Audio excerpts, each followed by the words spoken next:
students. Alright, today will be our second video for mathematics, alright, for primary level. Okay, so I chose this topic, decimals. Alright, so in decimals, what I did is, we'll do the addition and subtraction for decimals.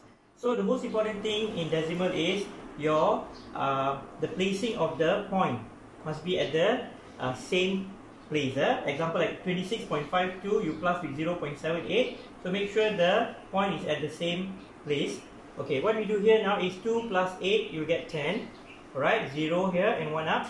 1 plus 5 plus 7, you get 13. 3 here and 1 up. 1 plus 6 is 7. And then 2 comes down. Then you take 27.30, you minus with 11.7. Make sure the decimal point is at the right place. Right, then 0.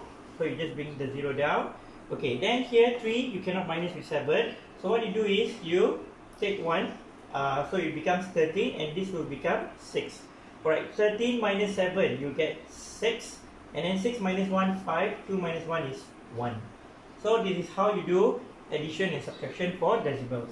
Okay, then I chose another question which is quite famous up till PT3 level. Alright, so if you learn in your primary school up till your Form 3 or your Year 9, you can still solve the problem solving question. Okay, the diagram below shows a number line. Right? So they said calculate P plus Q minus 1.02. So first we need to find what is the value of P and Q first. So class, if you look at from 1.11 until 1.19, there are 4 parts. 1, 2, 3, 4 parts. So the 4 parts is equals to 1.19 minus with 1.11. Then when you minus, you get 0.08. So therefore, this is the symbol for therefore. Therefore, one part is equivalent to 0.08 divided by 4 parts. Then you get 0.02. Okay, then how do you find P?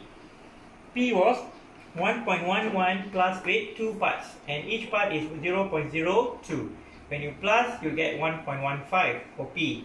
Then how do we find Q? Q is P plus another 1 part. Then you will get 1.17. Correct? So finally, how do we solve the question? P plus Q minus 1.02. We substitute the P become 1.15 plus with Q is 1.17. Then we minus with 1.02. So when we plus 1.15 plus with 1.17, we'll get 2.32. Then we take the 2.32 minus with 1.02, and the final answer is 1.30. Okay, here I would just like to remind you all, I'll teach you all how to convert fraction to decimal.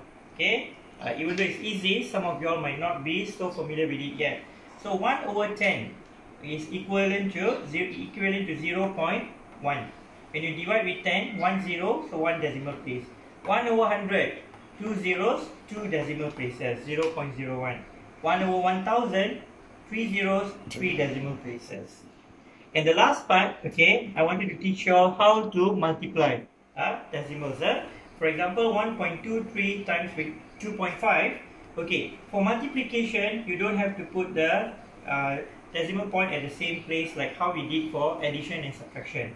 So here, you just need to know, okay, for 1.23, there are 2 decimal places, 1, 2. For 2.5, there is 1 decimal place only, 1. 2.5, this is that 1 decimal place. Then you multiply as normal. Okay, you see here, 5 times 3 15, 5 times 2 is 10 plus 1 1, and then bring 1 up here. 5 times 1 5 plus 1 6. Then 2 times 3, you put at the second column here from the back. 2 times 3 6, 2 times 2 4, 2 times 1 2. Then you add the 2 rows here. 5, 1 plus 6 7, 10, 1 up 3. Then only we need to determine where is the decimal point. So 2 plus 1 here. So finally you must have 3 decimal places. So from the back, 1, 2, 3. So your answer will be 3.075. Okay, hopefully it will be useful for all of you in decimal. Bye.